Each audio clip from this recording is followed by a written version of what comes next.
राधे राधे, जय श्री कृष्णा। दोस्तों, आपका बहुत बहुत स्वागत है। वट सावित्री का पवित्र व्रत आने वाला है।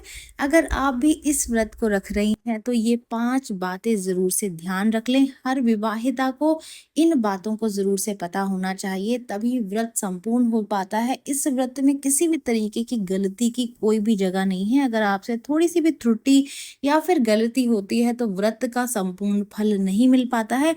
अखंड सौभाग्यवती होने के लिए, पति की लंबी आयु के लिए, खुशहाली के लिए, माथे पर सिंदूर सदा के लिए सजा रहे, उसके लिए सुहागिनें हर साल ज्येष्ठ मास की अमावस्या पर वट सावित्री का ये पवित्र व्रत रखती हैं। हर विवाहिता के लिए ये जो व्रत है वो करवा चौथ व्रत की तरह ही बहुत ही खास होता है। महिलाएं निर्जला व्रत करके पति की दीर्घ आयु की कामना करती हैं, भगवान से इस बात की कामना करती हैं उनके माथे का जो ये सिंदूर है वो सदा के लिए सजा रहे, उनकी मांग कभी भी सूनी ना हो, उनके पति की उम्र हमेशा दिन दुगनी रात चौगनी, जैसे लोग कहते हैं कि बढ़ती है, उस तरीके से बढ़ती रहे, वो हमेशा स्वस्थ रहे और हमेशा ही उन्हें अखंड सौभाग्यवती होने का जो आशीर्वाद है वो मिलता रहे।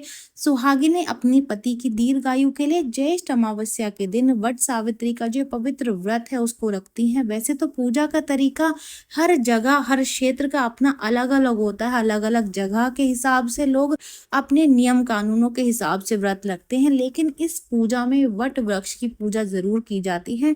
और यही वो एक चीज है जो कहीं भी नहीं बदलती है। चाहे देश बदले, जगह बदले, हवा बदले या पानी बदले, लेकिन वट वृक्ष की जो पूजा है वो इस व्रत में जरूर होती है। इसके बिना ये पूजा पूरी नहीं मानी जाती है, इसके बिना ये पूजा संपन्न नहीं होती है।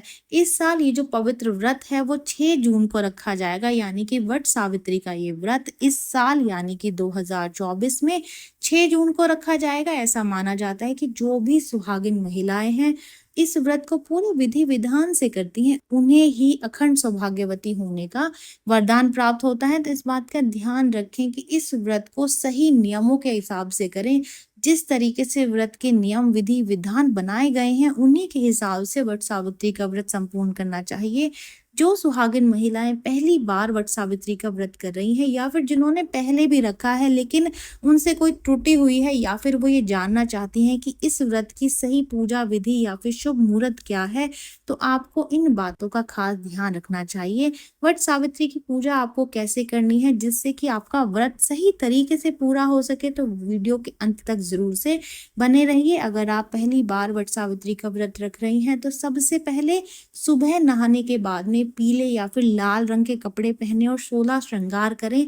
इस दिन आपको दुल्हन की तरह सजना चाहिए। लाल पीला जो रंग है वो बहुत ही शुभ माना जाता है। एक विवाहिता के लिए ये रंग बेहद ही शुभ होता है, और जो सुहागिन महिलाएं हैं उनको कभी भी कोई पूजा है, कोई भी व्रत है, तो इसी तरीके के रंगों के कपड़े पहनने चाहिए। नीला, काला या फिर इस तरीके के जो रंग हैं, जैसे ग्रे कलर हो गया है या बैंगनी कलर हो, इस तरीके के कपड़े आप पहनने से परहेज करें, खास करके जबकि कोई व्रत या फिर कोई त्योहार है। वट सावित्री वाले दिन स्नान के बाद में शुभ मुहूर्त में वट वृक्ष के पास में साफ सफाई करें और गंगा जल को छिड़कें। इसके बाद ही पूजा शुरू करें। और पूजा सामग्री क्या चाहिए ये भी आपको पता होना चाहिए। तो ये जो 5 चीजें हैं वो मैं आपको बता रही हूँ, 5 बातें जो कि आपको वट सावित्री व्रत के दौरान रखनी चाहिए। वट सावित्री व्रत की पूजा में आपको चावल लगेगा, आपको सिंदूर चाहिए होगा, कच्चा सूत, फल फूल, सुपारी, रोली, बताशा, धूप, मिट्टी का दिया, नारियल, बांस का पंखा, सुहाग का सारा सामान और पान के पत्ते। तो ये चीजें आपको इस पूजा में लगेगी। तीसरा जो बात है जो आपको ध्यान में रखनी है वो ये है कि पूजा से पहले बांस की जो 2 टोकरी हैं उसमें सप्त धान रखें। पहली टोकरी में ब्रह्मा जी की मूर्ति, दूसरी में सावित्री सत्यवान की तस्वीर स्थापित करें। व्रत के दिन बरगद के पत्तों की माला अपने गले में जरूर से पहन लें। पूजा में वट वृक्ष के जड़ में जल, कच्चा दूध अर्पित करें। चावल के आटे का पीठ बनाएं और उनको लगा दें। रोली, सिंदूर, सुपारी, अक्षत, पान, फूल, फल, बताशे, ये सारी पूजा की जो सामग्री है वो वट वृक्ष की जड़ में चढ़ाएं। वट की 7 बार आपको परिक्रमा करनी है, और जब आप परिक्रमा करें तो परिक्रमा करते हुए कच्चा सूत या फिर कलावा आप लपेट दें। इसके बाद में पति की लंबी उम्र की कामना करें। आप उनसे आशीर्वाद मांगें कि हे प्रभु, मेरे पति को लंबी उम्र का वरदान दें, मुझे अखंड सौभाग्यवती होने सोने का आशीर्वाद दें।